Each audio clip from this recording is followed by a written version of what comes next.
Hello everybody, welcome to Sensual Sense. I'm your host Al. Today we're going to be talking about one of my favourite perfumes ever. Roja Parfums Elysium. This is one of the first ever fragrances I got. When I started kind of getting fragrances, I started getting 10ml samples of niche fragrances.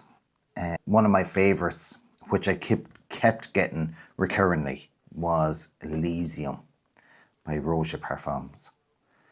I just absolutely loved the scent profile. Got me compliments. Perfect for, to be honest, even though it's high citruses and florals, it's still perfect all year round. And I just found it one of the best all year round fragrances. So my quest has always been to find something that could get me as close to the original as possible. But I have to say, I really wish there was more Elysium inspired by fragrances out there, but there's not. But I think what I have here are probably three of the most popular and three of nearly they're fairly good interpretations of the Elysium DNA. So from right to left, what we have is a Divine Asylum from French Avenue. In the middle we have Imperium by Fragrance World. On the left we have from FOMO a Fraghead Asylum. Fraghead's Asylum Extrait de Parfum. If any of you know these FOMO fragrances, some of them are actually quite nice. So they do a good job, and there's only so many of them. But the fragrances that they're inspired by are actually quite good fragrances. Some of them are discontinued, so it's something to look up now. There's not too many of them. So, anyways, what do we get here? So, first of all, we're just going to do a quick spritz of them all. Right, atomizer check. Fat sprays, yeah, that'll do the job. Good atomizer. That is nice. Right, the Imperium is next. Yeah, fat sprays, it'll do the job again. Okay, and FOMO in the end. Yeah, that'll do the job too. Okay, so atomizer check. They're all fairly similar there on the atomizers. They're all going to do a job. So what you're getting from Elysium is you're getting like a citrus and grapefruit in the top. So loads of fruits, a blast of fruits in as soon as you spray it. And then in the middle, what you're going to get is a lot of florals, some green apple and some peppers. So spice it down, comes back a little bit from the fruits, and then the base you're going to have ambergris, you're going to have musk, you're going to have leather, you're going to have vanilla. So it just smooths out the whole fragrance. It just becomes a lovely, gorgeous, fruity, musky vanilla scent in the end. And it is one of my favourites. It's always going to get you compliments. It's always going to get you noticed. And it is 100% versatile. Great fragrance. Can't say enough about it. It impressed me so much. I've had it for years. This is probably what got me into the journey. When I saw there was a such thing as clones about 6-7 years ago, I was like, right, have they got a clone of Elysium? And there was one or two of them. I had the other one, but the bottle has since been gone. I can't remember what that was called. I think it was from Paris Corner.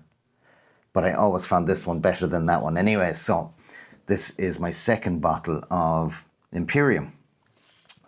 So I said, fine, right, that's the story about that. This is probably what got me into Inspired by Fragrances. So I can either thank this little bugger, or I can curse this little bugger for the amount of money I have fucking spent. I hang my head. Anyways, I love what I do. I love what I'm doing. This is 100% a hobby for me. I love it. I love getting my nose on new fragrances. I love smelling good, and I love when people say that I smell good. You're not here for my story. You're here for these. Right? So what is the best? Let's go through them. So, anyways, Divine Asylum. That's about 90% there. You get the gorgeous citrus. You get the musk. Yeah, the slight peppers in it. And the vanilla. Yeah, gorgeous. Gorgeous. Now, Imperial, not as strong. There's a big difference now in between the quality of these two. Yeah. Not much to say about it now. Not much. Yeah. And the FOMO is actually quite nice. The FOMO is actually quite nice. A little bit different. It's not as close. It's not as close to Elysium, but it definitely has the Elysium DNA. There's very little difference now. I think the Divine is probably about 90%. I would say FOMO is 82.5 or 80. It's somewhere around 82 to 85. It's just a little bit off. Yeah, it's very pleasant. That's gorgeous. Now, from having these on skin, I can tell you this is better on skin than strips straight away. But this is also the cheapest. It also smells the cheapest. Okay, so straight away, we're just going to put this down here. And we're probably going to just push it over here a little bit. Okay, just like that. Anyways, so these are the two that we're talking about now. I wish I had more to compare, but they just don't have that many good ones of Elysium out there. And these two, to me, it's simple. It's simple, but okay. So this is definitely the best. This is the closest to Elysium, right? This is the better quality, and this is the more expensive. This, though, is still probably, they're probably very similar in lasting, but I think this is fresher. I can overspray the absolute crap out of this, and I get nearly all day out of it. It projects, fills the room, great silage. You know, this one is the same. It's quite strong at the start though, so you can't spray as much on, or you'll absolutely choke with it. So what do I get? Look, I'm going to make this easy on you and cut down a lot of time, right? This is the best Elysium out there. If you want something that's close to Elysium, you get this. You know, but this is still a fantastic fragrance, and I absolutely love this fragrance. This does get me close, as I say. This is still up on 85%. Right, it's only 5% off this, right? But it's a fantastic fragrance, fantastic. So if I gave this a 9, I'm giving this an 8.5. So same, right? That's 90%. It's getting a 9. It's 85%. It's getting an 8.5. Right? I love the scent profile.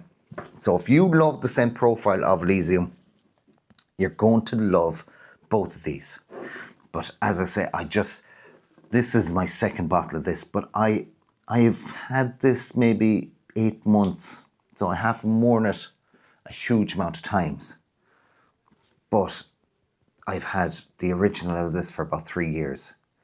And yeah, 2 years with all the fragrances I got, I still got through the bottle. I oversprayed the shit out of this, and I smell like I work 12-hour shifts, and I could be smelled like, I smelled like Elysium for the 12 hours. People could smell me. People could smell I was in the room. Yeah, it's a good fragrance. This is also good, just very, very strong in the start, so you can't overspray it. There's a little bit of more comfort to this. So where would I go? This is the best. This is just my personal favorite. Just my personal favorite. I still know that this is the best. That's why it gets the 9. My personal favorite is way up there. I'm still being honest with its review at 8.5. So that's where I stand on Elysium. if there's any out there that have an inkling towards Elysium, these are two fantastic fragrances and you can't go wrong with them. Two absolute bangers. Yes, I said it, folks. These are bangers, right? Take that with a pinch of salt. They're inspired by my favorite fragrance. If you like the scent profile of Elysium, you will think so too. You will love both of these fragrances. Now, you don't need both. You don't need both. You want the closest to it, you get that. If you just want to overspray a little bit and smell pretty much like it, but smell all day, there you go. You got that. Yeah. Like this, don't get me wrong, this does project, this does last, but it's about 8 hours. And as I said, if I could overspray this, I might get longer. Overspraying helps, guys. I'm not going to lie. So that's my video on Elysium inspired fragrances. If you liked the video, please hit the like button and please subscribe to the channel for more videos like this. I'm your host, Al, and you must sensual sense. Till the next video, take care.